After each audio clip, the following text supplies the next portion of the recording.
आज हम लोग भारतीय संविधान के विकास के बारे में पढ़ेंगे, जो कि पॉलिटी के प्रथम अध्याय से लिया गया है।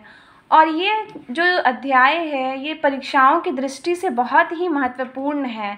ये हमेशा हमसे पूछ लिया जाता है परीक्षा में कि कौन सी ईस्वी में कौन सा एक्ट पारित किया गया था। तो जैसा कि हम जानते हैं कि ये हमारा जो एक्ट पारित किया गया है वो दो भागों में विभाजित है। पहला एक तो कंपनी के शासन के अंतर्गत और दूसरा ताज के शासन के अंतर्गत।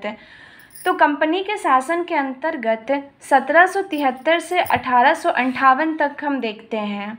उसके बाद 1858 से स्वतंत्रता प्राप्ति तक अर्थात 1947 तक हम ताज के अंतर्गत देखते हैं। अब बात उठता है कि ये कंपनी के शासन से ताज के अंतर्गत क्यों चला गया। तो हम लोगों ने पढ़ा होगा कि 1857 में हुई सिपाही विद्रोह के समय जो कुछ भी अन्यायपूर्ण नीतियां कंपनी के द्वारा अपनाई गई उसे देखते हुए और भारतीयों ने जिस तरह से विद्रोह किया उसे देखते हुए ये ताज शासन के अंतर्गत अर्थात महारानी के अपने हाथों में ले लिया। आइए तो हम आगे देखते हैं। Regulating act 1773। अब सवाल ये उठता है कि हम ये एक्ट क्यों पारित करते थे। तो होता क्या था कि हमेशा कुछ न कुछ नियम अच्छे से प्रशासन व्यवस्था को बनाए रखने के लिए कुछ न कुछ नियम बनाए जाते थे जिसके तहत ये एक्ट बनाए जाते थे। तो पहला रेगुलेटिंग एक्ट 1773 ईस्वी में। उसके बाद पिट्स इंडिया एक्ट आया 1784 ईस्वी। उसके बाद हम देखेंगे चार्टर एक्ट अधिनियम 1793 ईस्वी। उसके बाद चार्टर एक्ट 1813 में।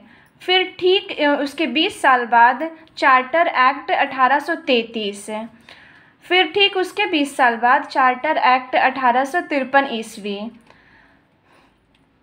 उसके बाद भारत सरकार अधिनियम। यही वो दौर था जब कंपनी के हाथों से निकलकर शासन ताज के हाथ में, ब्रिटिश क्राउन के हाथ में चला गया। उसके बाद से हम देखेंगे कि जितने भी अधिनियम बनाए गए हैं सब भारत सरकार के अंतर्गत रहे हैं। जैसे पहला भारत सरकार अधिनियम 1858। उसके बाद भारत परिषद अधिनियम 1861।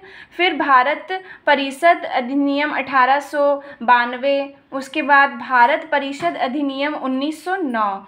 उसके बाद भारत शासन अधिनियम 1919। उसके बाद भारत शासन अधिनियम 1935।